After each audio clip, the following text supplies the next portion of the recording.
ಕಾಯ್ತಾ ಇರ್ತೇನೆಲ್ಲ ಹೊರಗಿರ್ತೇನೆ, ನಿಮ್ಮ ತಳ್ಳಿಗೆ ಬರುವುದಿಲ್ಲ, ನಿಮ್ಮ ಸಮೀಪಕ್ಕೆ ಬಂದು ಸ್ವಾಮಿ ಕೊಡಬೇಕು, ನೀವು ನನ್ನ ಗಂಡ ಕಾಂತ ವಲ್ಲಭ ಏನನ್ನು ಆಡುವುದಿಲ್ಲ.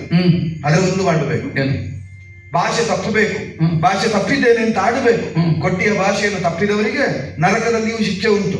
ಏನು ಹರಿದಿವಸದೊಂದಿಗೆ ಕೇಳಿದವರಿಗೆ ಮಾತ್ರ ನರಕದಲ್ಲಿ ಶಿಕ್ಷೆ ಅಲ್ಲಲ್ಲ, ವಚನ ಭ್ರಷ್ಟರಾದವರಿಗೆ ಶಿಕ್ಷೆ ಅಂತ ಉಂಟು, ಇಂಥದ್ದೇ ಶಾಸನ ಅಂತ ಉಂಟು. ಬೇಡ, ನಿಮ್ಮ ನಾಡಿನಲ್ಲಿ ಇರುವ ನಾಡಾಡಿಗಳು ಕೈ ತಟ್ಟಿ ನಗೆಯಾಡದೆ ಉಳಿದಾರ. ಋಕ್ವಾಂಗದ ಭೂಪತಿಯೇ ಕೊಟ್ಟ ಭಾಷೆಯನ್ನು ತಪ್ಪುತ್ತಾನೆ, ಸತ್ಯಭ್ರಷ್ಟನಾಗುತ್ತಾನೆ, ವಚನ ಭ್ರಷ್ಟನಾಗುತ್ತಾನೆ. ಸತ್ಯವಾಡಬೇಕಾದಂತಹ ರಾಜ ಪದವಿಯಲ್ಲಿದ್ದವನೇ ಸತ್ಯವನ್ನು ಮೀರಿ ನಡೆಯುತ್ತಾನೆ ಅಂತ ಆದ್ರೆ ಉಳಿದವರು ಪಾಲಿಸಬೇಕಾದ ಅನಿವಾರ್ಯತೆ ಏನು ಅಂತ ನಿನ್ನ ನಾಡಾಡಿಗಳು ಕೈ ತಟ್ಟಿ ನಗೆಯಾಡುತ್ತಾರೆ. ಆಗಲಿ, ಬೇಕಾದ್ದಾಗಲಿ, ಒಂದೇ ಮಾತನ್ನು ಆಡಿಬಿಡು. ನಾನು ಕೊಟ್ಟ ಮಾತನ್ನು ಈಗ ಈಡೇರಿಸುವುದಕ್ಕೆ ಸಾಧ್ಯ ಇಲ್ಲ, ನಾನು ಮಾತು ತಪ್ಪಿದ್ರೂ ವ್ರತ ಬಿಡುವುದಿಲ್ಲ ಅಂತ ಒಂದು ಮಾತು ಹೇಳಿ ಎಂದು ಹೋಗುತ್ತಾನೆ. ಅಷ್ಟು ಮುಂದುವರಿಯುವುದಕ್ಕೆ ಮೊದಲೇ ನಾನು ಒಂದು ಮಾತು ಕೇಳುತ್ತೇನೆ. ಏನು? ಸಮರ್ಥನಾದವ ಕೊಡುವುದಕ್ಕೆ ಹಿಂಜರಿದ್ರೆ ಅದು ಕೊಡ್ತೇನೆ ಅಂತ ಹೇಳಿದ ಮಾತಿಗೆ ನ್ಯೂನವಾಗಿ ದೋಷವಾಗ್ತದೆ. ಹೌದು. ಅಸಮರ್ಥನಾದವ ಅದಾಗ ದೋಷ ಆಗುವುದಿಲ್ಲ ಅಲ್ವಾ? ಹೌದು. ಒಂದು ವೇಳೆ ನಾನು ರುಗ್ಣ ಆಧೆಯಿಂದ ಇದ್ದೇನೆ ಅಂತ ಇಟ್ಟು, ರೋಗಿಷ್ಠನಾಗಿದ್ದೇನೆ ಸರಿ, ದೈಹಿಕವಾದ ಯಾವುದೋ ದೌರ್ಬಲ್ಯ ಉಂಟು ಅಂತ ಇಟ್ಟು, ಆ ಹೊತ್ತಿಗೂ ನೀನು ಬಂದು ಬಿಡಿಸು ಆಗುವುದಿಲ್ಲ. ಇಲ್ವಲ್ಲ? ಇಲ್ಲ. ಈಗ ಅಂತಹ ಒಂದು ಸ್ಥಿತಿ ಇದೆ ಅಂತ ಎಣಿಸುವುದಕ್ಕೆ ದೇಹವನ್ನು ಮನಸ್ಸನ್ನು ಪರಮಾತ್ಮನಲ್ಲಿ ಅಷ್ಟಪುಷ್ಟರಾಗಿದ್ದೀರಿ, ಸದೃಢರಾಗಿದ್ದೀರಿ, ಸುಖಾಯರಾಗಿದ್ದೀರಿ, ಏನು ತೊಂದರೆ ಇಲ್ಲ. ನಾನೇ ತಿನ್ನಿಸ್ತೇನೆ ಸ್ವಲ್ಪ ಶಕ್ತಿಮದ್ದು. ಅಲ್ಲ, ನಿನ್ನ ಭಾಷೆಯೇ ಹೀಗಾಗಿ ಹೋಗ್ತದೆ. ಎಂಥದ್ದು ಭಾಷೆ? ನಾನು ಇರುವುದೇ ಹೀಗೆ. ಮತ್ತೆ ಅದರ ಧ್ವನಿ ಏನು ಅಂತಲೂ ಅರ್ಥ ಆಗುವುದು. ಎಂಥದ್ದು ಧ್ವನಿ? ಅಸಾಮರ್ಥ್ಯ ಅಂತಂದ್ರೆ ದೇಹದಲ್ಲಿ ದೋಷ ಉಂಟು ಅಂತ ಮಾನಸಿಕ ಧ್ವನಿ ಮಾಡುವುದು. ನಾನು ನಿಮಗೆ ಬೇಕು ಮನಸ್ಸನ್ನು ಹರಿಗೆ ಅರ್ಪಿಸಿ ಆಗಿದೆ. ಮನಸ್ಸು ಪ್ರಫುಲ್ಲವಾಗುವಂತೆ ನಾನು ವರ್ತಿಸ್ತೇನೆ, ಎದ್ದು ಬನ್ನಿ. ನಿಮಗೆ ಸಮಸ್ಯೆ ಇರುವುದು ದೇವ ಮಂದಿರ. ಆಗುವುದಿಲ್ಲ ಹೇಳಿ, ಆಗುವುದಿಲ್ಲ. ಹಿಡಿದ ಬೆನ್ನವ ಬಿಡಲು ಎಲ್ಲನೂ ಭಂಗಪಡಿಸಬೇಡ, ತಾಳುತ್ತಾಡೆನೆಯ ಜಡ ಜನಯನೆ ಸೈರಿಸೆನ್ನುತ್ತ ವಿಪವರಲು ಮುಸುರೊಡನೆ ಸಂಧ್ಯಾ ಬಳಿಯು ಕೇಳುತ್ತ ಭಂಗಪಡಿಸಬೇಡ.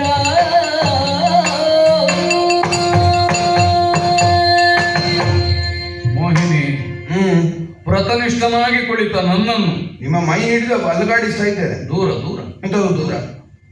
ನನ್ನ ಮನಸ್ಸನ್ನು ವಿಚಲಿತನವಾಗುವಂತೆ ಮಾಡಬೇಡ. ಸ್ವಲ್ಪ ಶಕ್ತಿ ಇದ್ರೆ ಎತ್ತಿಕೊಂಡು ಹೋಗ್ತಿದ್ದೆ. ದೇವರು ಅದೊಂದು ಅನುಗ್ರಹ ಮಾಡ್ಲಿಲ್ಲಲ್ಲ, ನಾನು ಬದುಕಿದೆ. ಯಾಕೆ? ದಾಂಪತ್ಯದಲ್ಲಿ ಹೆಣ್ಣೆ ಪ್ರಬಲ ಆದರೆ ಆ ಮನೆ ಉಳಿಲಿಕ್ಕಿಲ್ಲ. ಯಾಕೆ? ಇಂಥದ್ದೇ ಮಾಡುದು. ಗಂಡನನ್ನಾದ್ರೂ ಎತ್ತಿ ಬಿಸಾಡಿ ಏನು? ವ್ರತದಲ್ಲಿದ್ದೇನೆ ಅಂತ ಆಡಿದ್ದೇನೆ. ಕೇವಲ ನನ್ನ ಮಾತಿನ ವಿಷಯ ಅಲ್ಲ ಇದು, ಶ್ರೀಹರಿಯ ಕಾರುಣ್ಯ ಸಂಪಾದನೆಯ ವಿಷಯ.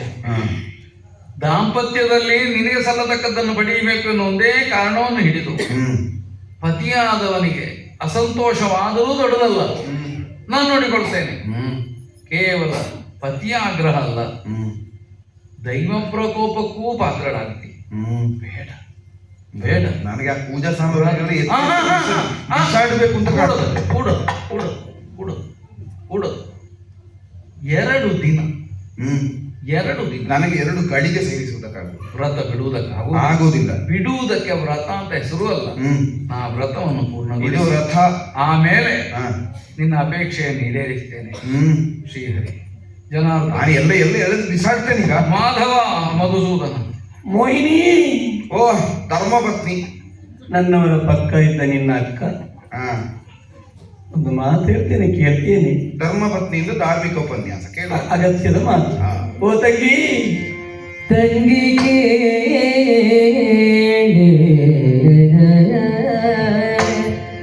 ಪತಿಯ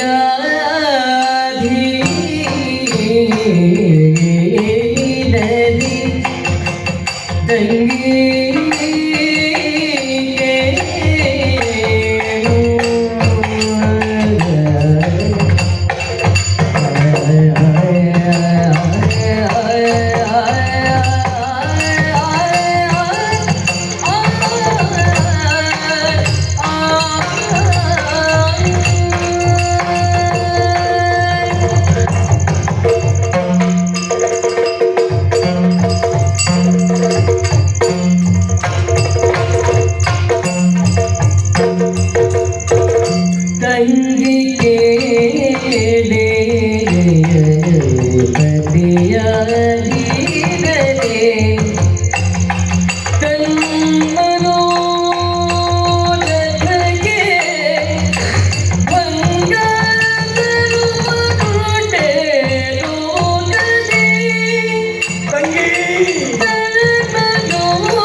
ಸಖಿ ಬಂದ ಕರುಮಗುಳ್ಗೆ ಲೋಕದಿ ತಂಗಿಗೆ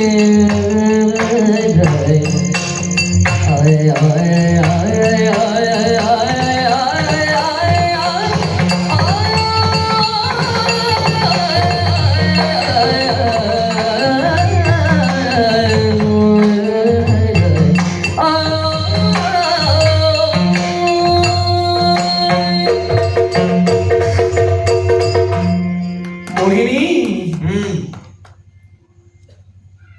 ನಿಧಾನ ಮಾತನಾಡ್ತೀಯಲ್ಲ, ಏನು ಏರಿದ ಶ್ರುತಿಯಲ್ಲಿ ಮಾತನಾಡುವುದನ್ನು ನೋಡ್ತಾ ಇದ್ದೇನೆ. ಯಾರ್ಯಾರಲ್ಲಿ ಹೇಗೆ ಮಾತಾಡಬೇಕು ಅಂತ ಗೊತ್ತು ನನಗೆ. ಆದ್ರೆ ಒಮ್ಮೊಮ್ಮೆ ಏರುವುದುಂಟಲ್ಲ ಸ್ವರ, ಯಾಕೆ ಹೇಳು? ಅದು ನಿನ್ನ ಗಂಡ ಏರಿಸುವುದು. ಗಂಡನಲ್ಲಿ ಏರಿಕೆ ಸ್ವರದಲ್ಲಿ ಮಾತನಾಡಬೇಕು ಅಂತ ನಿರ್ಧರಿಸಿದ್ದ ನೀನು. ನೀನಾಗಲ್ಲ, ಹಿಮದ ಚೂರಿ.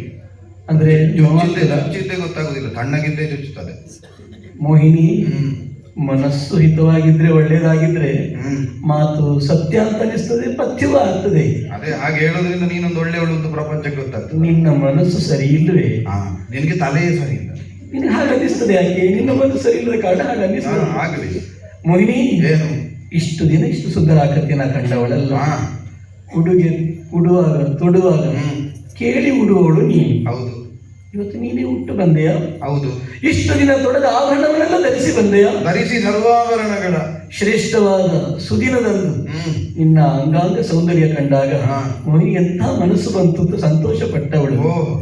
ದೇವ ಮಂದಿರದಲ್ಲಿ ನನ್ನವರೊಟ್ಟಿಗೆ ಮಾತಾಡುವುದನ್ನು ಕಂಡಾಗ ಸಾಕೇತದಲ್ಲಿರುವ ನೀನು ಪತಿಯ ಸನಿಹದಲ್ಲಿದ್ದು ಪತಿ ಮಾಡುವ ಸತ್ಕಾರ್ಯಕ್ಕೆ ಪೂರಕಗಳಾಗಿ ಪ್ರೇರಕಗಳಾಗಿ ಇರ್ತೀಯ ಅಂತ ಯೋಚನೆ ಮಾಡಿದ್ರೆ ವ್ರತ ಬಿಡಿ ಅಂತ ಹೇಳಲಿಕ್ಕೆ ಆರಂಭ ಮಾಡಿದೆಯಲ್ಲ. ಹೌದು ಮೋಹಿನಿ, ಏನು ಪತಿಯು ವ್ರತ ನೀನು.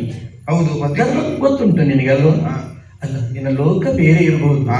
ಕರ್ಮಭೂಮಿಗೆ ಬಂದ ಮೇಲೆ ಕರ್ಮಭೂಮಿಯ ಬಂದ ಬಿಟ್ಟು ವ್ಯವಹಾರ ಇಲ್ಲ. ಸುಖ ದುಃಖ ನೋವು ನಲಿವು ಬೇಕು ಬೇಡ ನ್ಯಾಯ ಅನ್ಯಾಯ ಎಲ್ಲ ವಿಮರ್ಶೆ ನಿನಗುಂಟು. ಹೌದು. ಎಲ್ಲ ಗೊತ್ತಿದ್ದು ಗೊತ್ತಿಲ್ಲದವಳ ಹಾಗೆ ವರ್ತಿಸ್ತೀಯಲ್ಲ.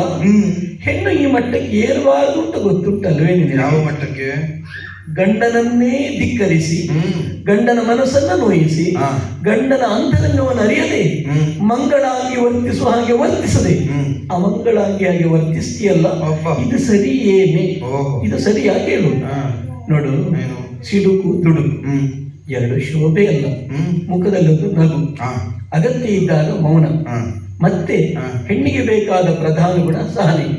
ಇದು ಮೂರು ಮೊದಲ ಆಭರಣ ಆಗಬೇಕು. ಇದು ಭೌತಿಕವಾದ ಆಭರಣ ಶಾಶ್ವತವಲ್ಲ. ವರ್ತನೆಗೆ ಅರ್ಥ ಬರಬೇಕು. ವರ್ತನೆಯಲ್ಲಿ ಅರ್ಥ ಇರುವಾಗಿ ವ್ಯವಹರಿಸಬೇಕು. ಹಾಗೆ ಹೇಳಿದವರು ಮೈ ಮೇಲೆ ಆಭರಣ ಇಲ್ಲ, ನಾನು ತೊಟ್ಟದ್ದೇ ಇಲ್ಲ. ನೋಡು, ತೊಡುವ ಅಗತ್ಯದ್ರೆ ತೊಡುವ. ದೇವ ಮಂದಿರದಲ್ಲಿ ಬೇಕಾದದ್ದು ಭಕ್ತಿ ಮಾತ್ರ. ಭಕ್ತಿಯ ಸಾಗರದಲ್ಲಿ ಓಲಾಡುತ್ತಿರುವ ತೇಲುತ್ತಿರುವ ನನ್ನವರ ಮುಂದೆ ಭಕ್ತಿಯಿಂದ ದೂರ ಆಗುವಾಗ ಚುಚ್ಚು ಚುಚ್ಚು ಕಚ್ಚು ಕಚ್ಚು ಮಾತಾಡ್ತೀಯಲ್ಲ ಮೋಹಿನಿ. ಅಲ್ಲ, ನೀನೊಂದು ಹೆಣ್ಣಾಗಿ ನೀ ಇರುವುದು ಸಾಕೇತದಲ್ಲವೇ? ನಮ್ಮ ನಾಡಿನಲ್ಲಿ ನಡೆಯುವಂತಹ ಎಲ್ಲ ವಿದ್ಯಮಾನಗಳನ್ನು ಗಮನಿಸ್ತಾ ಇದ್ದೀಯ. ಪ್ರಜಾಗಳ ವ್ಯವಹಾರ ಹೇಗೆ ಅಂತ ನೋಡ್ತಾ ಇದ್ದೀಯ. ದೇವ ಮಂದಿರದಲ್ಲಿ ಹೇಗೆ ಇರಬೇಕು ಅಂತ ಜ್ಞಾನ ಇಲ್ಲದವಳೇನಲ್ಲ ನೀನು. ಎಲ್ಲ ಜ್ಞಾನ ಸಂಪನ್ನೆಯಾಗಿ ಸರ್ವಜ್ಞಾನ ಸಂಪನ್ನೆ. ಇವತ್ತು ಈಗ ವರ್ತನೆ ಮಾಡ್ತೀನಿ ಅಂತಾದ್ರೆ ನನ್ನವರದೊಂದು ವ್ರತ. ಹೌದು. ಭಗವಂತನ ಕಾಣಬೇಕು ಅಂತ. ಹೌದು. ನಿನ್ನವರನ್ನ ನೀ ಕಾಡಬೇಕು, ನನ್ನವರು ನಿನ್ನಲ್ಲಿ ಬೇಡಬೇಕು. ನನಗೆ ಅವರನ್ನು ಕಾಣಬೇಕು ಅಂತ. ಅಲ್ಲ, ಅವರಲ್ಲಿ ಕಾಡುವುದು, ಅವರು ನಿನ್ನಲ್ಲಿ ಬೇಡುವುದು, ಬಿಡು ಬಿಡು ಅಂತ. ಇದು ನಿನ್ನ ವ್ರತವ ಹೇಗೆ ಹೇಳು? ಹೌದು, ನನಗದೇ ವ್ರತ. ಹಾಗೆ ಮಾಡಬೇಡ. ಮಂಗಳಾಂಗಿಯಾಗಿ ಅವರು ಮಾಡುವ ವ್ರತಕ್ಕೆ ಪೂರಕವಾಗಿ ಒದಗಿದ್ರೆ ನಿನಗೆ ಶೋಭೆ ಕಣೆ, ಶೋಭೆ ನಿನಗೆ. ಅದಕ್ಕೆ ಏನು ಮಾಡಬೇಕು ನಾನೀಗ? ಆದ್ರಿಂದ ಅವರು ಕೈಗೊಂಡದ್ದುಂಟಲ್ಲ, ಹೌದು, ಪಿಡಿದ ವ್ರತವ ತ್ಯಜಿಸಿದೆಯೊಳು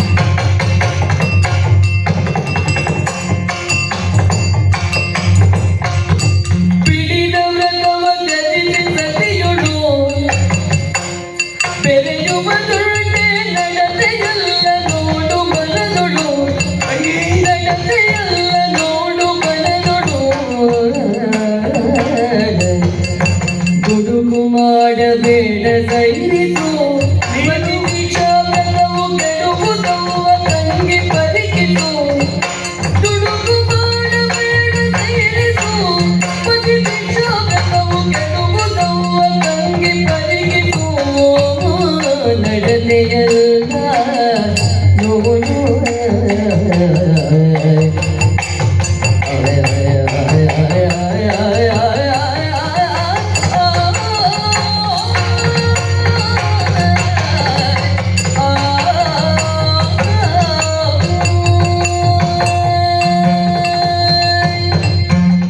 ನನ್ನವರು ಹೇಳಿದ ಮಾತನ್ನ ಮತ್ತೊಮ್ಮೆ ನೆನಪಿಸ್ತಾ ಇದ್ದೀನಿ. ಏನು?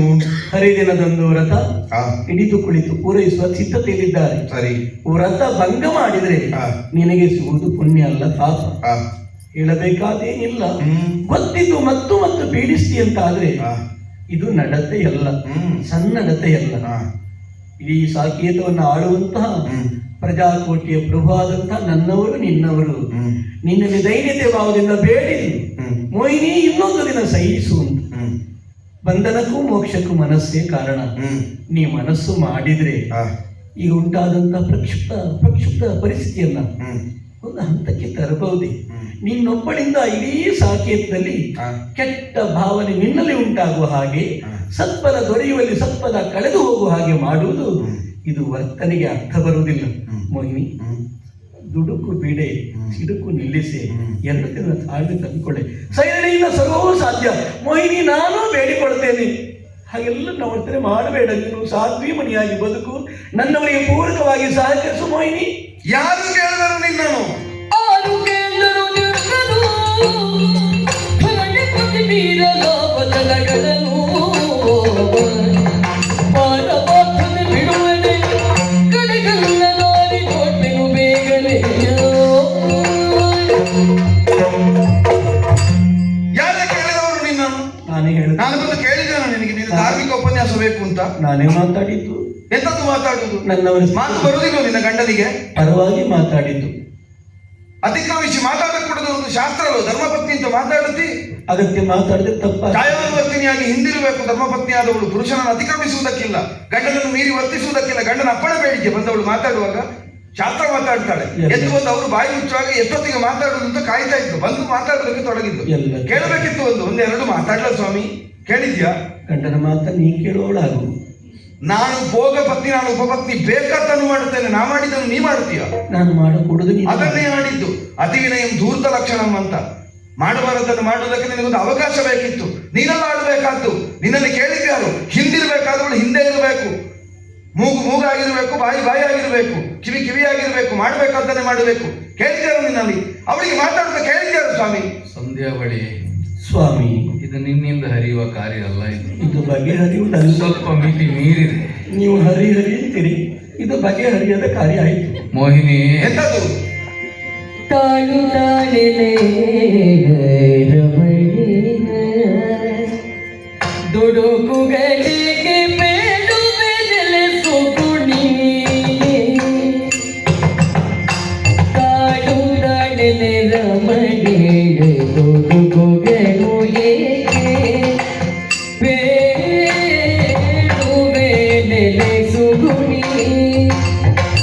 ಕಾಲ ಕಾಲಗಳುಂಟು ಮನದ ನೆಟ್ಟುಳಿಗೆ ಕಾಲ ಬಲ್ಲವೇ ಕಾಡು ಶೀಲ ಗುಣಗಳೆಯ ಸಾಧಿಸುವರು ಜಗದಿ ಮಹಿಮರು ಮಹತ್ತಾದ ಕಾರ್ಯವ ಸಿರದಿ ಮೋದದಿ ಮನವನ್ನು ಬಿಡಿ ಬರಲ್ಲದೆ ಸಾಗದಿರು ನೆಲೆ ತಡಿದ ದಯವನ್ನು ಕಾಡು ನಡೆಲೆ ರಮಣಿ ದುಡುಕುಗಳಿಗೆ ಬೇಡುವೆ ನೆಲೆಸುವುದು ರಮಣಿ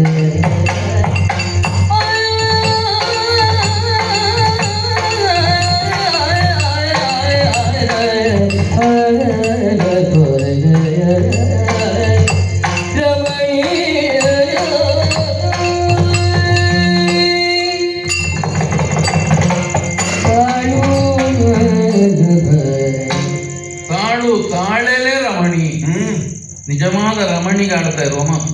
ಆಗಲಿ. ನೀ ತಗೊಳ್ತೀಯ, ಅವಳು ತಗೊಳ್ತಾಳು. ನೀವು ಯಾರಿಗೆ ಹೇಳಿದ್ರಿ? ನಾನು ನಿಜವಾದ ರಮಣಿಗೆ ಹೇಳಿದ್ದು. ಆಗಲಿ. ರಾಮಣೀಯಕವಾದ ವ್ಯಕ್ತಿತ್ವದಿಂದ ಗಂಡನ ಮನಸ್ಸನ್ನು ಸೆಳೆಯಬೇಕಾದವಳು. ರಾಮಣೀಯಕ ಅಂದ್ರೆ ಏನೇ? ಕೇವಲ ದೇಹ ಸೌಂದರ್ಯ ಮಾತ್ರ ಅಂತ ತಿಳಿದೀಯ? ಅಲ್ಲ, ಅಲ್ಲ. ಮನೋದೇಹಗಳು ಒಟ್ಟಾಗಿ ಪತಿಗೆ ಪ್ರಿಯವಾಗುವಂತೆ ವ್ಯವಹರಿಸಬೇಕಾದ. ಸರಿ. ಹರಿ ಆರಾಧನೆಯ ಹೊತ್ತಿಗೆ ಆ ಭಕ್ತಿಯಲ್ಲಿ ನೀನು ಪಾಲನ್ನು ಪಡೆಯಬೇಕಾದ್ದು ಬಿಟ್ಟು ಯಾವುದೋ ಒಂದು ಕ್ಷುದ್ರವಾದ ಅಭಿಲಾಷೆಯಿಂದ ಹಠ ಹಿಡಿತಾ ಇದ್ದೆ. ಒಂದು ನೆನ್ಪಿಟ್ಟರು, ಏನು ನಾವು ಇವತ್ತು ಏನು ವ್ಯವಹರಿಸ್ತೇವೋ ಅದರ ಪರಿಣಾಮ ಈ ಕ್ಷಣ ಕಾಣದೇ ಇದ್ರು ಆಮೇಲೆ ತಿಳಿಯುತ್ತದೆ. ಆಗ ಅಯ್ಯೋ ಹಾಗೆ ಮಾಡಬಾರದಿತ್ತು, ಮಿಂಚಿ ಹೋಯ್ತಲ್ಲ ಅಂತ ಶೋಕಿಸಿ ಪ್ರಯೋಜನ ಉಂಟೆ. ಕಾಲವನ್ನು ನಾವು ಹಿಂದೆ ಸರಿಸುವುದಕ್ಕಾಗುವುದಿಲ್ಲ. ನೀನೀಗ ಹೇಗೆ ವ್ಯವಹರಿಸ್ತಿ ಇದು ನಾಳೆ ಮೇಲೆ ಪರಿಣಾಮ ಬೀರುತ್ತದೆ. ಅದರ ಅರ್ಥ ಏನು ಗೊತ್ತಾ? ಪತಿಗೆ ಪ್ರಿಯಳಾಗಿ ಇದ್ದಾಗ ನಿನ್ನ ಅಭಿಲಾಷೆಯನ್ನು ನಾಳೆ ಅಲ್ಲ ನಾಡಿದ್ದಾದರೂ ಈಡೇರಿಸಿಕೊಳ್ಳುವುದಕ್ಕಾದೀತು. ಇಲ್ಲ, ನನ್ನ ಮನೋಗತವನ್ನು ಅರಿಯದೆ ಅಹಿತವನ್ನೇ ಮಾಡುವುದಕ್ಕೆ ಮುಂದಾದೆ ಅಂತಾದ್ರೆ ಆಗ ಎಂದಿಗಾದರೂ ಈ ಹಂಬಲ ಈಡೇರುವುದಕ್ಕುಂಟೇನೆ. ಮಹತ್ತರವಾದ ಸಾಧನೆಗಳನ್ನು ಮಾಡಿದವರು ಈ ಪ್ರಜ್ಞೆಯಿಂದ ವ್ಯವಹರಿಸಿದರು. ನಾವು ಇವತ್ತೇನು ಮಾಡಬೇಕೋ ಅದರ ಫಲವನ್ನು ನಾಳೆ ಉಣ್ಣುವುದಕ್ಕುಂಟು. ಈ ತಿಳುವಳಿಕೆ ಇದ್ರೆ, ಇಲ್ಲದೆ ಇದ್ರೆ ಮೋಹಿನಿ, ಬೇವಿನ ಬೀಜದಿಂದ ಮಾವಿನ ಫಲ ಪಡೆಯುವುದಕ್ಕಾಗುವುದಿಲ್ಲ. ಆದ್ದರಿಂದ ಹಠವನ್ನು ಬಿಟ್ಟು ಇದು ಯೋಗ್ಯವಲ್ಲ. ಈಗ ಒಡಗೂಡುವುದಕ್ಕೆ ಸಾಧ್ಯ ಇಲ್ಲ, ಆಗುವುದಿಲ್ಲ. ಬೇಡ, ಬಿಟ್ಟೆ ಅಂದ್ರೆ ಒಡಗೂಡಬೇಕು ಎಂಬ ಅಪೇಕ್ಷೆಯನ್ನೇ ಬದಿಗಿಟ್ಟೆ. ನಿಜವಾಗಿ ಅದೇ ಮಾಡಬೇಕಾದ, ಅದನ್ನೇ ಬದಿಗಿಟ್ಟೆ. ಹಾಗೆ ಅಂತ ಅದಕ್ಕೆ ಈ ಮುಖಭಾವ ಯಾಕೆ? ಮುಖಭಾವ ಅಂದ್ರೆ ಪೂರ್ಣ ಆಗಲಿಲ್ಲ, ಮತ್ತೆ ಅದಕ್ಕೆ ಪರ್ಯಾಯವಾಗಿ ಇನ್ನೊಂದು ಆಯ್ಕೆಯನ್ನು ಮುಂದೆ ಇಡುತ್ತೇನೆ. ಏನೇ ಮಾತಾಡ್ತಾ ಇದ್ದೀನಿ? ಉಂಟಲ್ಲ ಕೈಯಲ್ಲಿ ಖಡ್ಗ.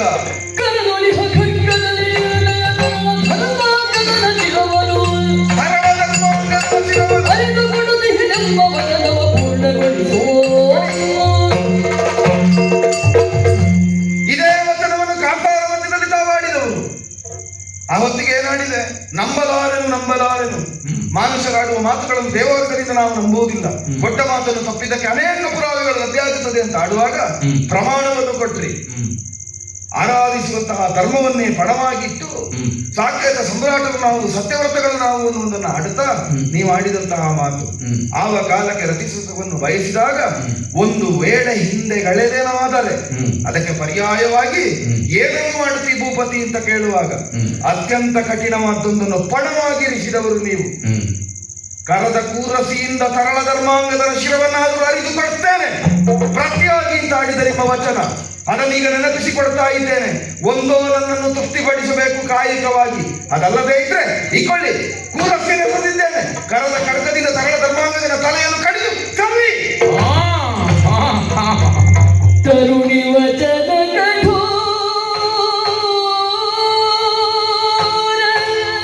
ಶರಹತಿ ಕೊರೆಯೇ ಕರುಣಿ ವಚನ ಕಠೋರ ಶರಹತಿ ಕೊರೆ ಕರಿಣ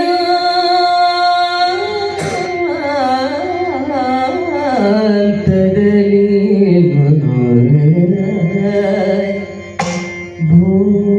ಭೂಪತಿ ಮರುಗಿ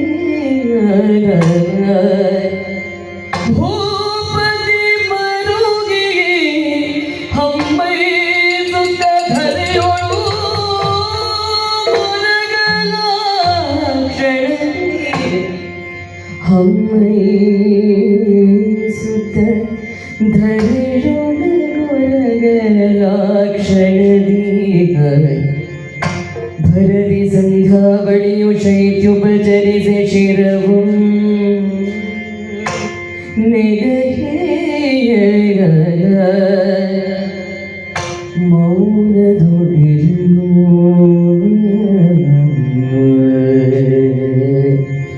ಶಿರವು ನೆಗಹಿ ಮೌನದೊಡಿರಲು ಧರ್ಮಾಂಗರಲು ನಡೆದಲ್ಲ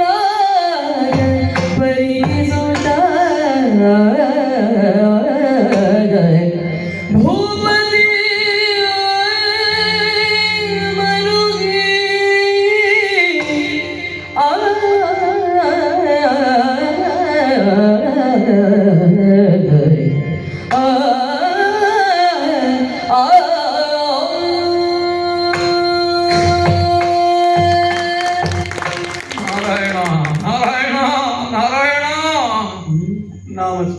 ಮಾಡುತ್ತಲೇ ಧರೆಯಲ್ಲಿ ಚೇತನಹೀನರಾಗಿ ಮಲಗಿರಲ್ಲ ನನ್ನವರು.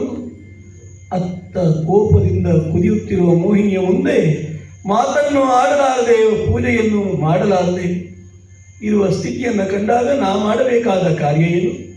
ಶಿರವನ್ನೆತ್ತಿ ತೊಡೆಯ ಮೇಲಿರಿಸಿ ಶೈತ್ಯೋಪಚಾರವನ್ನು ಗೈಯುತ್ತಾ, ಭಗವಂತ ನನ್ನವರಿಗೆ ಚೇತನವನ್ನು ಕೊಡು, ವ್ರತ ಸಮಾಪ್ತಿಯಾಗುವಾಗೆ ಅನುಗ್ರಹಿಸು ಭಗವಂತ, ಅನುಗ್ರಹಿಸು, ನೀನು ಪ್ರಾರ್ಥಿಸಿಕೊಳ್ತೇನಂತೆ. ಇಬ್ರು ವಚನ ಮಾಡಿ ಏನಿದೆ ದಯ ಬಿಲ್ಲಪ್ಪ